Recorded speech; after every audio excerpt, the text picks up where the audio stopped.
Hello, and a warm welcome to This Woman's Work, a space where you can hear and read about some amazing women, the fantastic jobs they do, and the paths that have led them to where they are today.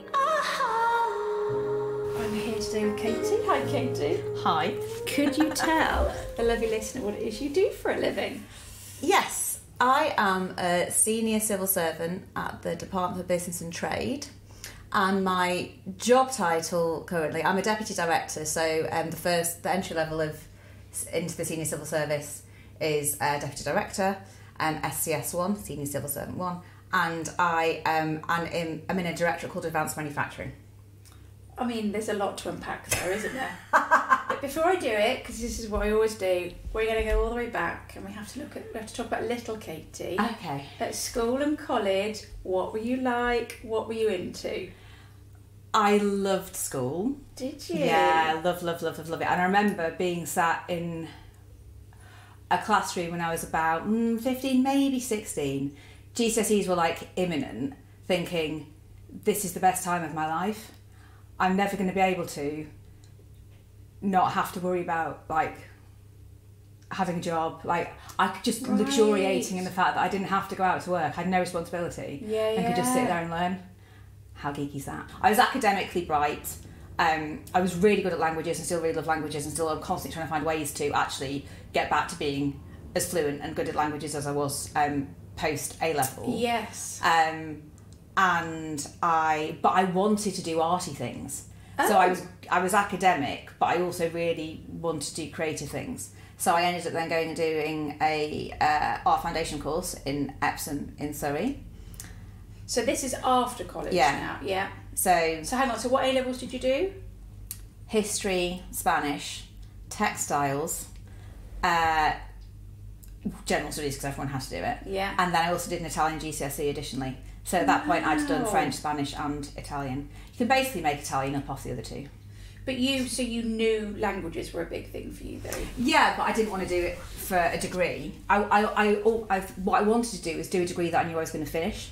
And I was worried that something academic, I wouldn't sustain the passion for the intense sort of academic study over the course of a degree. So I wanted to do something that I would definitely complete. And for me, that was something creative. So I wanted to do fashion design and illustration. That was what I went to art college to do. And then by the time I came out of art college, it was jewellery design. So I ended up doing a degree in jewellery design and silversmithing. Wow, which obviously we'll come on to in a moment. Yes. Okay, so left uni, then what happened? Left uni and got a job in a family jewellers in Macclesfield in Cheshire. Well, so hang on, where did you go to uni though? I got a place at Goldsmiths in London. Was meant to live in Hackney, and it was loads of stuff in the news at that time about people getting shot in Hackney. And I was I'm not sure I want to go there. Yeah. So I ended up going through clearing and going to central Lancashire in Preston, which is basically like. So I'm from Warrington. Preston is basically like Warrington. An hour up the motorway. Yeah. Half an hour up the motorway. Yeah. Fair enough. But it was fine. The course did what it needed to do. And you didn't die. I didn't die. I might die. I potentially saved my own life there. Finished uni, went to work in this jewellers in Macclesfield, and Macclesfield it has many positive qualities, but it was just very, oh my God, is this going to be my life? Like working in a jewellers in Macclesfield. And I ended up going, this is another random trajectory. So I ended up going to Newquay on August Bank Holiday in 2004 with a couple of friends. There were some really hot guys in the tent next to us. And so we ended up becoming friendly with them. Yes. The right term. Yes. And I kept in contact for 2 weeks after that with one of them, and he was like, and I was kind of saying that I wasn't really sure that I wanted to be in this job in Macclesfield and I wasn't sure what I was going to do in my life, and he was like, move down to London and stay with me. So I've known him for 2 weeks and moved down to London, and that's why I moved to London. Right. Into his shared house in Chiswick. Wow. Start of many moves across most of London in the past 20 or so years I've lived here. Wow, so now in London, and doing what? What did you do for work? I had a bar job in the city. I got a job in the city in a bar because they close on weekends because there's nobody to go to the bar in the city on a weekend. So I had to fit in like 60 hours in 5 days of the week, which was I worked at it was a really nice bar. It was like part of a small chain, and that was quite good fun. But we had a financial services headhunting firm in the floors above us, and the MD of that company partly fancied me. He was a bit pervy, but also said that he thought because I was good at chatting to people that I'd be good at recruitment, so offered me a job. So I did the bar job for probably about 3 months, and then ended up in financial services headhunting. Amazing. Yeah, I didn't know what it was. Yeah. Did that badly. Do you know for what 2 it is years. now? Yeah, I do, and it definitely wasn't what I was doing in the end. So I did asset finance. Okay. Which I definitely understood at the time, and then I did compliance and then corporate security. Wow. Didn't enjoy it. Managed to wangle my one of my managers on the corporate security bit. Managed to getting me made redundant. Right. So I got a little bit of a payout. That enabled me to do some volunteering work, and I decided I wanted to get in the charity sector because I thought I had transferable skills. And so I did a little bit of volunteering work for a homeless charity called, part-time work and volunteering work. So I ended up doing some work for a charity called St Mungo's, which is a homeless charity, and ended up then getting a job at Dogs Trust, animal charity. Yeah. As a communications assistant or something like that. Yeah. And that was my first job in the charity sector. Dogs Trust was lovely. Yeah. I heart dogs, for one. Yeah. So I went in as a comms assistant. I had to do things like media monitoring. I didn't know anything about press or PR or anything like that. So you've got a job in recruitment, having no idea how to do recruitment or anything. You're now in the charity sector with no idea how to... just learning it and making up as I go along. I love that. It's sort of an ongoing theme. When we get to my civil servant career, I was going to say, more of that. So working at Dogs Trust, I did 5 years there. So it was really interesting, and I loved it. But then I had to leave, and I got a job at a charity called Target Ovarian Cancer, TLDR, ovarian cancer bad. For anybody who has experienced it or knows about it, one of the worst cancers because it's really hard to diagnose, and it's often diagnosed really, really late because the symptoms aren't very well known. And I was a comms manager there, so I ran the website, ran photo shoots, did lots of the press releases and things like that, and publications, so like magazines and things like that. So that was lovely, and then that happened at the same time as I moved to Stamford. Yes, so I ended up having to quit that job and did like the last month in that role when I moved to Stamford in Lincolnshire, which is how Tops and I know each other. So I did freelancing. Ended up getting a permanent role at one of the clients I freelanced for in Leicester, called Homestart UK, also a marvellous charity. Yeah. So Homestart UK is the umbrella organisation for around 300 home starts all over the country. And I think there might be one in Rutland. There's lots all over. There's one in Wandsworth where I live now. And they basically do early year support. So they provide volunteers that go into people's homes who will do whatever it is really that the person needs. Yeah. So it might be help them go shopping. It might be help them with their kids. It might just be sit there and have a nice chat because they're feeling really shit. Yeah. And they're really, really, really, really, really wonderful. So I worked there, but as an umbrella charity, Homestart UK was not very well funded and kind of struggling. They'd had to lay off quite a lot of people. So it was a lovely organisation, but there was an aura in there of just like chips on shoulders and kind of resentment and concern that they might not have job security and things. So it wasn't a hugely uplifting place to work sometimes. But the comms manager there was just absolutely she was so positive, and it was just ridiculous. And we did work with Kirsty Allsop, who there was this snowflake appeal and stuff, and so there was nice elements of it, but I also didn't really want to be working in Leicester. No. So I applied for a job in the civil service, and I thought I would never get a job in the civil service because one, my degree was in jewellery design and silversmithing, which is not a corporate degree in any way, and I'm also not very corporate. I swear, and and I tell it how it is, and I don't necessarily toe the line. But for some reason, the woman who interviewed me, Alex, who I'm still friends with, gave me a job. And I think it's partly because she saw a lot of her in me. Right. Because she's also quite gregarious at work and stuff, and not a huge conformist and things. And she knew that was basically what they needed. So hang on though, so what was the job ad though that you applied for? Senior Executive Officer, so SEO, so talking about civil service grades again. And you don't really know what that means when you're not a civil servant, so you have no concept. So I just went on the pay, equivalent pay, and it was the one that would be a step up in pay from my job in the charity sector, really. Right, probably the job previous to the one that I'd had at Homestart. And communications officer, I think, was probably the title. Yeah. The theme of my manager sort of favouring me continued. And the job I was meant to be doing, all the other people with the same job title as me were doing, was a little bit boring. Right. And so she went, oh, well, no, Katy, you can do some special projects for us. So had you been there long at this point? No, she was just putting me on, like, I think she saw I was really capable. Oh. And I'd probably gone in at a grade too low, not knowing anything other than pay scales. Absolutely, yeah. In hindsight. But I know a lot of people new to the civil service also do the same thing. And I've had people work for me who have been like, oh my God, you shouldn't be that grade. You're easily operating this grade. And then I have helped them to get promoted because they are very capable. So what was I doing? I got to work on Milan Expo. So every 5 years? Is it 5 years? Yeah, I think 5 years. And then there's like intermediate expos. They started off with the Great Exhibition in Crystal Palace in like 18 something. And there still are great exhibitions. And they're hosted in a certain city every year. So Osaka is the next one, I think. And countries go to the site that the host country picks, and they build pavilions that are like showcases of their national sort of like capability. I've seen that on Victoria.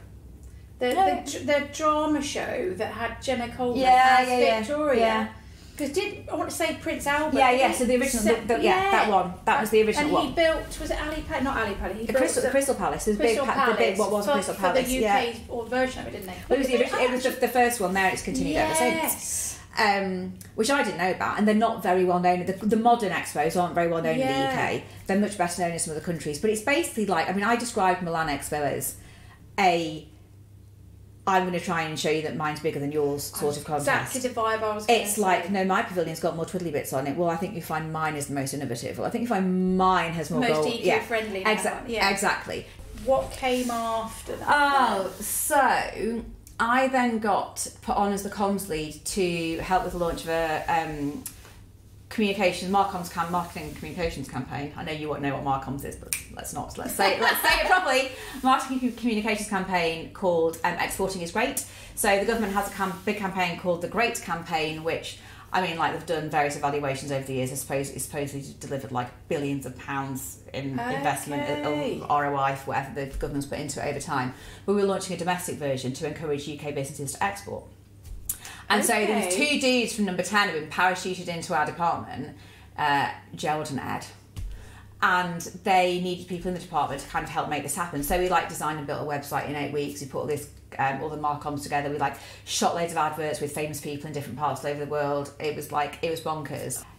The dudes from number 10 left, or actually one of them ended up managing to, through sheer hustle, getting made director of digital, which was an incredible piece of work because he'd learned how to do digital on YouTube.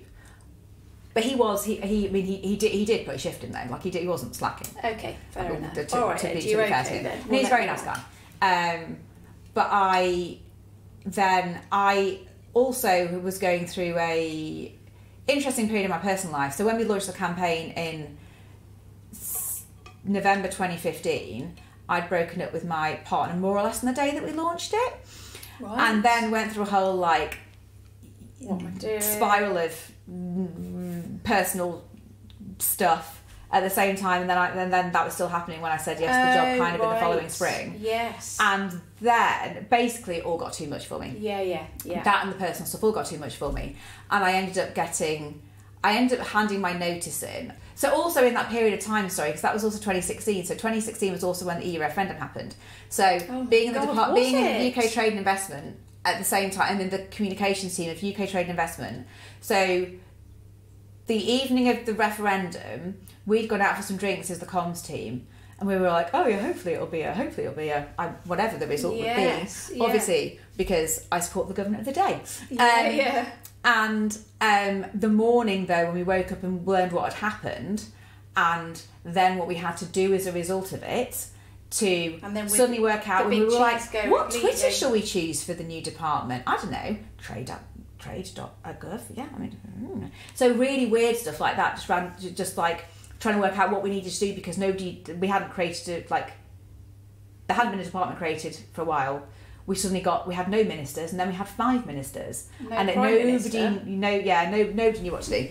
Anyway, so that was in there as well with all that, with that having happened. So the reason I say that is then because I was trying to find a job at the department, another new department that had been created from the merger of 2 departments, Department for Business, Energy, Industrial Strategy, which had been created from the Department for Business, Innovation and Skills and the Department for Environment and Climate Change. So climate and business and innovation got smushed together, and then trade got elevated from a really small trade promotion, so helping people to physically export or invest, to one that actually then had to do trade policy as well. So things like free trade agreements, all of that kind of complex, much more Brexit. Exactly, and all the stuff that the EU had previously done for us in that space, having to then work out how we were going to do it as well. But in the meantime, I'd got a job at this other department. So when I came back to work, I actually did a couple of weeks back in DIT, Department for International Trade, where I did things like manage the comms for the Qatar UK Investment Forum that Theresa May was at, and so managed her attendance at that. And then I decided that I didn't really want to get pigeonholed as a communications person, because there's often a lot of snobbery around communications as a profession. It's just I don't know, sending press releases and drinking prosecco. And also, I think people think that anyone can do comms, because it's just I don't know, it's writing copy for a website or writing a press release, and anyone can do that. And I wanted to get some policy experience, but there's a lot of what you do in government is how you influence policy that other departments own that might affect what your department does. So it is, and make sure that it's all aligned and collaborative and doesn't jar against one another, basically. So a lot of, going back to your question about everyone doing PR, a lot of PR really is relationships, isn't it? Yeah, engagement. It's about kind of engagement, relationships, managing people, managing situations to get the outcome that you want. Yeah. And you're still kind of doing that. Oh yeah, I would basically say all my jobs have been engagement. Yeah.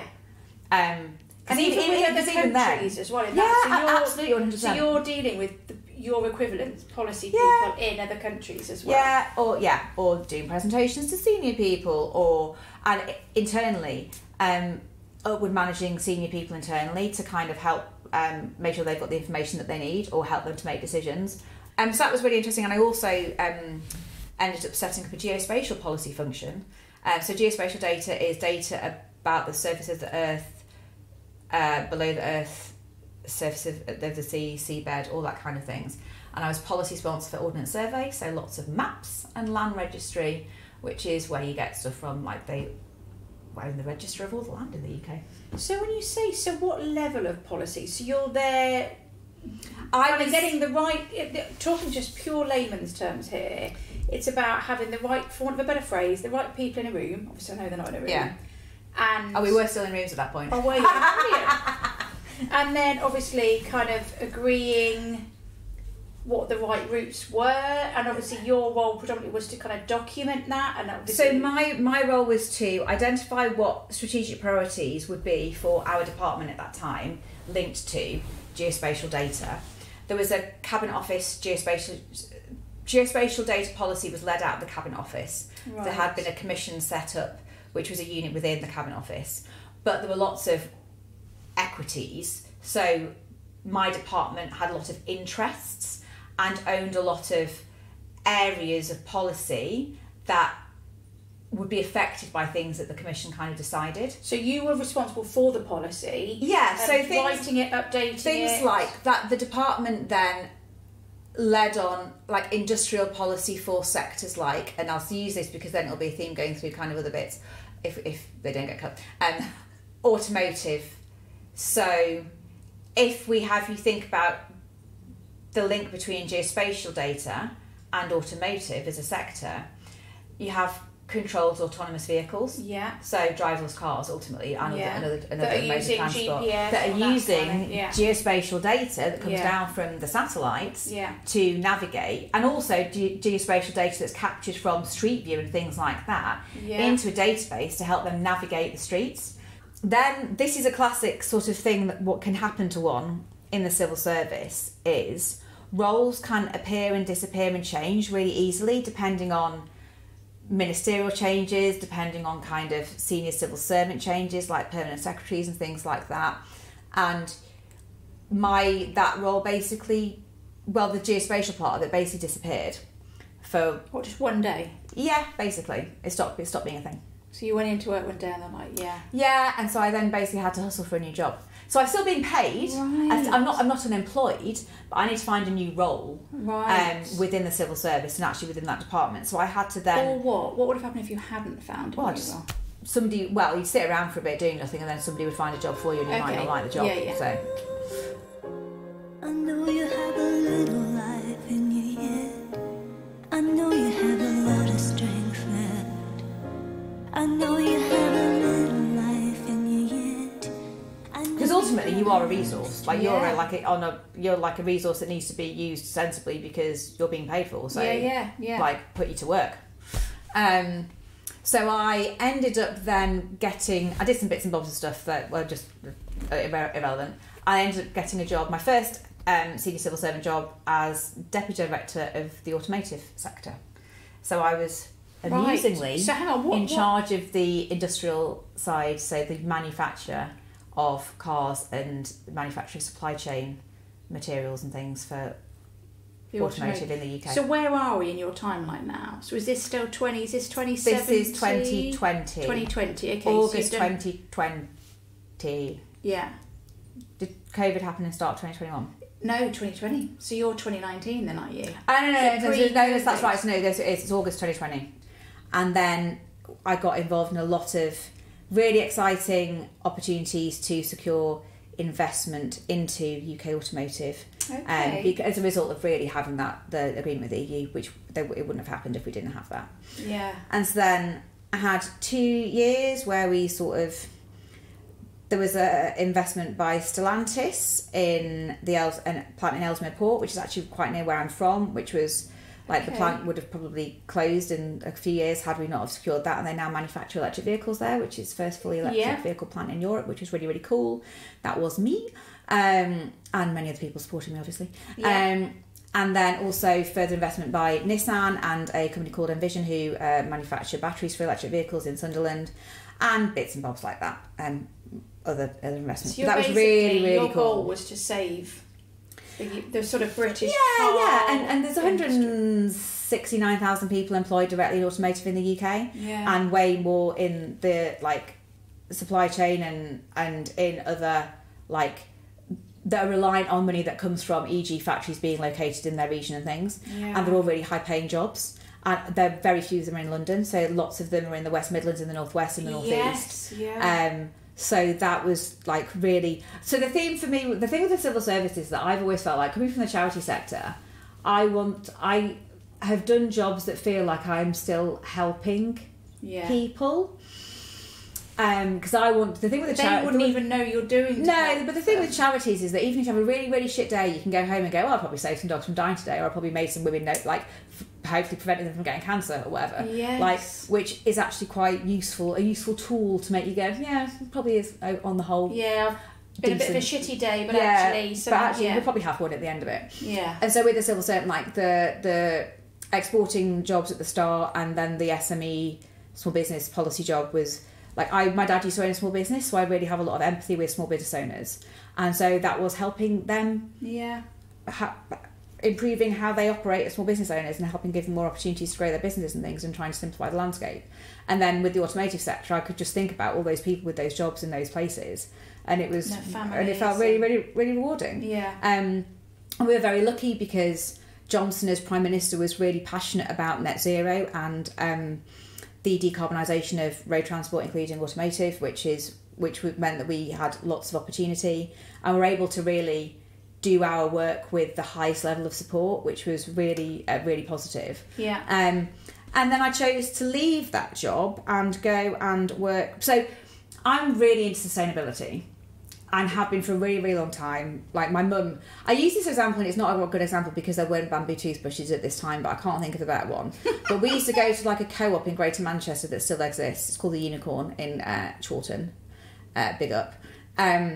I'm going by like the equivalent of bamboo toothbrushes because I've always been like I'm back and forth between being vegetarian and vegan for a long time. You always dressed like that from the. And I've upcycled jewellery since the mid '90s. And clothes. So and my mum's basically a massive hippie, and she was always really, really supportive of my vegetarianism and then veganism, and then also trying to like minimise your impact as a family on the earth. Exactly, and my dad's just a happy passenger.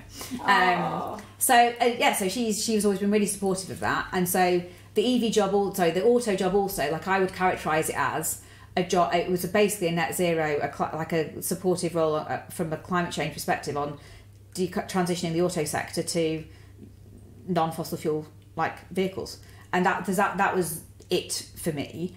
And so then I got the opportunity to go and work on the COP climate and UK's COP presidency. So we hosted... where are we now? This is now summer... Last year. 22, yeah? Last June, I went to go back to a comms job. So I went to be communications lead, so deputy director for communications on the UK's COP presidency. So people might have... Because COP's been in the news quite recently because there's been the most recent COP 27... COP28, has been in the UAE recently.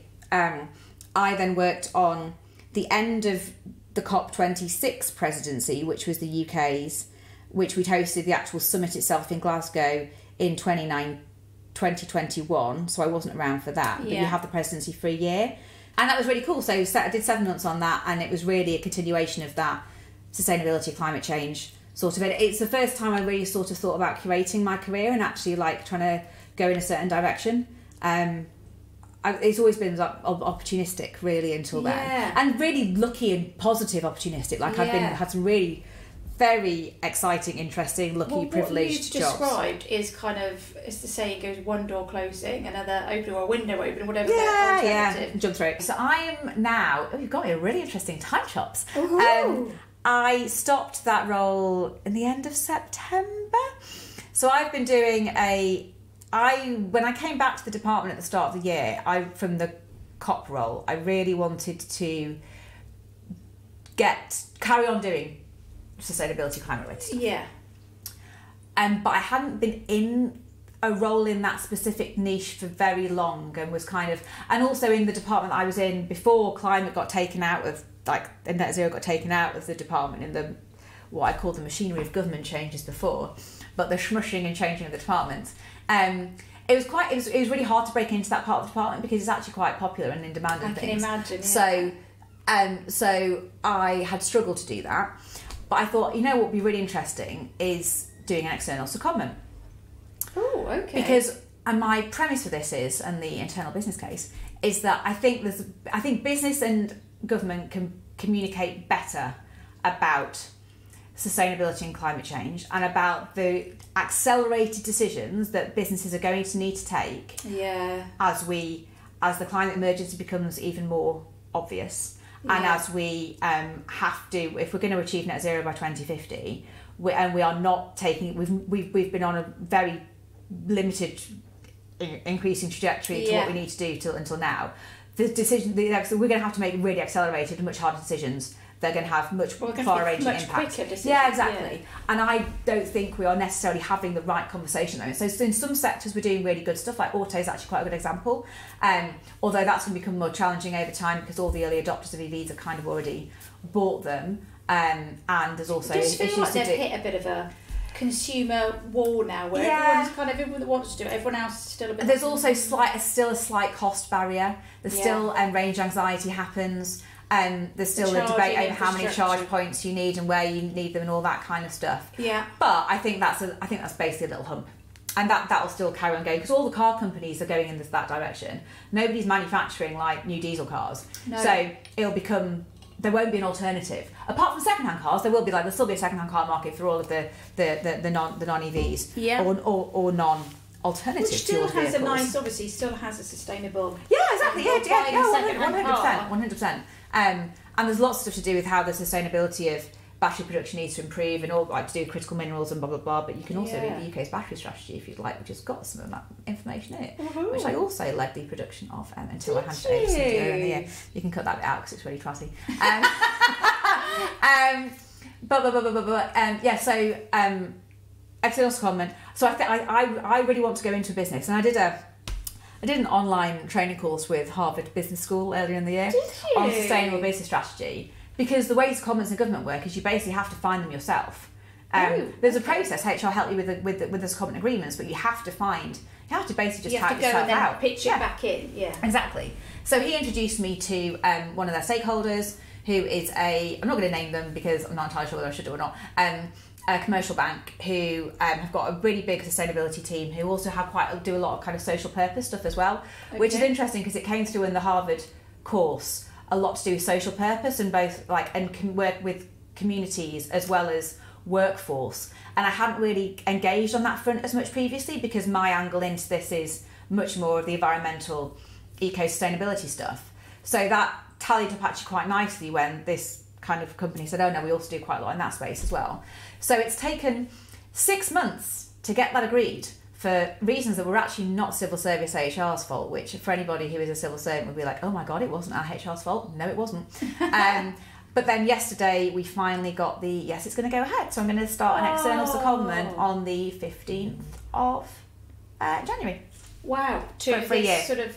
to a commercial bank to go work on sustainability and social purpose. And there isn't a job description. I've got to meet a shed load of people because of all the different touch points of things that I've got experience in or interest in or whatever. Like, I'm really interested in decarbonisation of like housing and making housing more environmentally friendly. Yeah. And they do a lot in that space.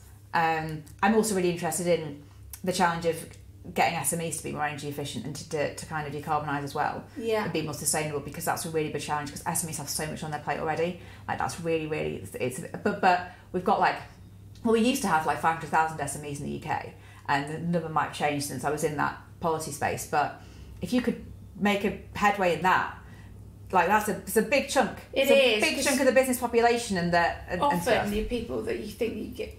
The focus is on the big cheeses, the big boys, isn't it? Yeah. But actually, But there's different challenges. So I'm really excited to get stuck into it and then hopefully add some value.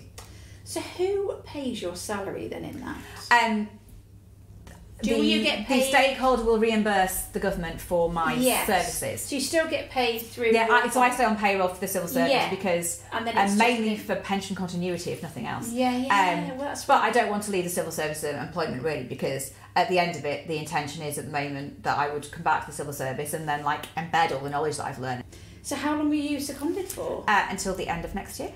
Wow. Yeah. So I'll come back at the start of January 2025.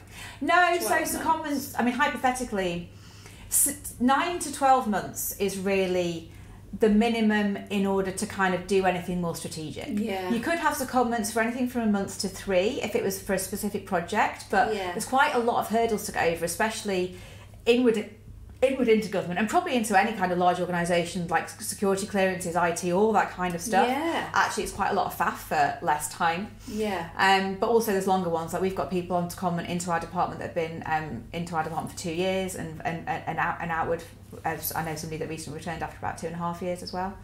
What makes you good at what you do? And I think I can speak for everyone that's listening to this now, juggling a lot of very complicated things. What you've described is just... It sounds so unbelievably complicated, and yet you're talking about it as if you're literally walking around Sainsbury's. My favourite characteristic in people who I work with or for or who work for me is just being sensible. No need to get stressed out about things that don't need to get stressed out about. No need to make things into bigger things than they need to be. Yeah. Can we all just be sensible about this? It's one of my favourite characteristics. Just figure out egos aside. Yeah, exactly. That, and then initiative. Yes. And not people who don't need to be like me, don't need to be given a list of things to do, who can just kind of go out and work it out. Yeah, I'll figure it out. Favourite characteristics.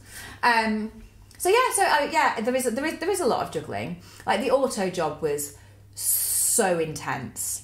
And so under so much senior, really high level scrutiny. What a public scrutiny. Yeah. What do you struggle with then? What are your characteristics? Working in, I'm just going to say the government. Yeah. For working for the government, what characteristics?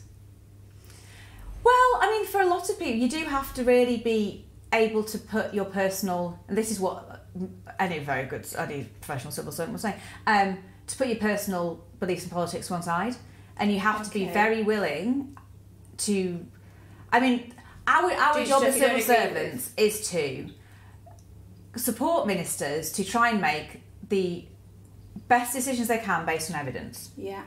Often that isn't possible for numerous reasons that I won't go into, but we don't. They get paid the big bucks to make the decisions and take responsibility for it. We can only do what we can do, and we can only do what they ask us to do. Yeah.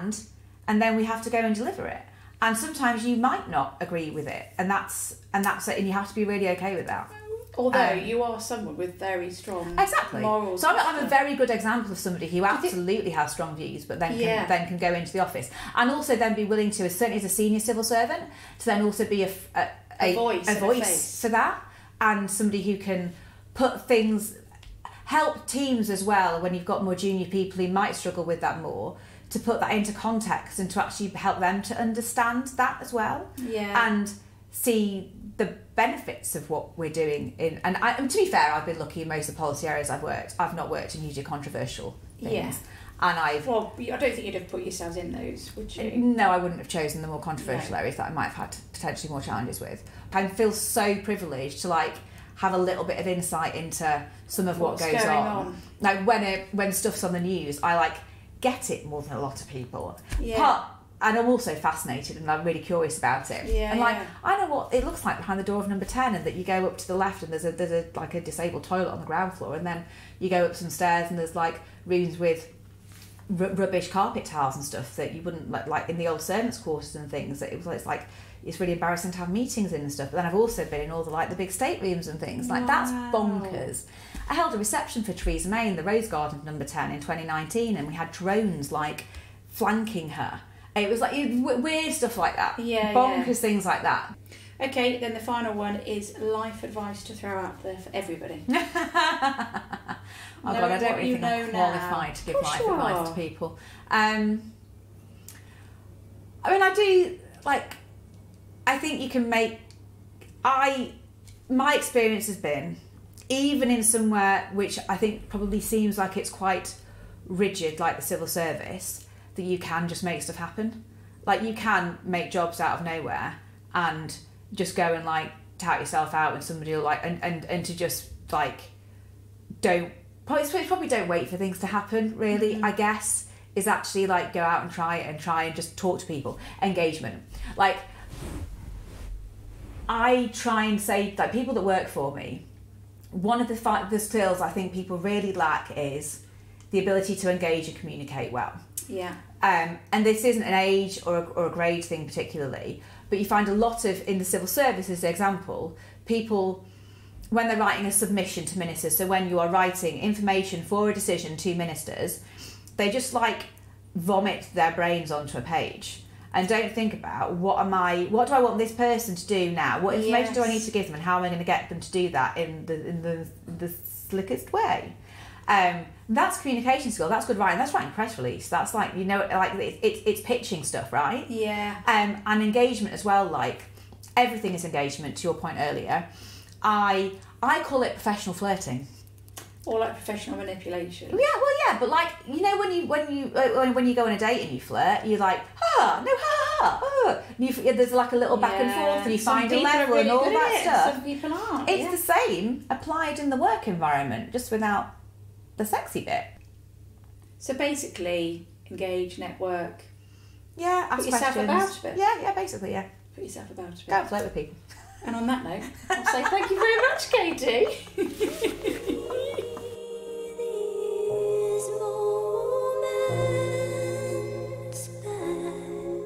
If you would like to hear more about this chat, see some behind the scenes pics and some personal profile pics, plus read about how to get started in this industry and or this role, then please go and support us on Patreon.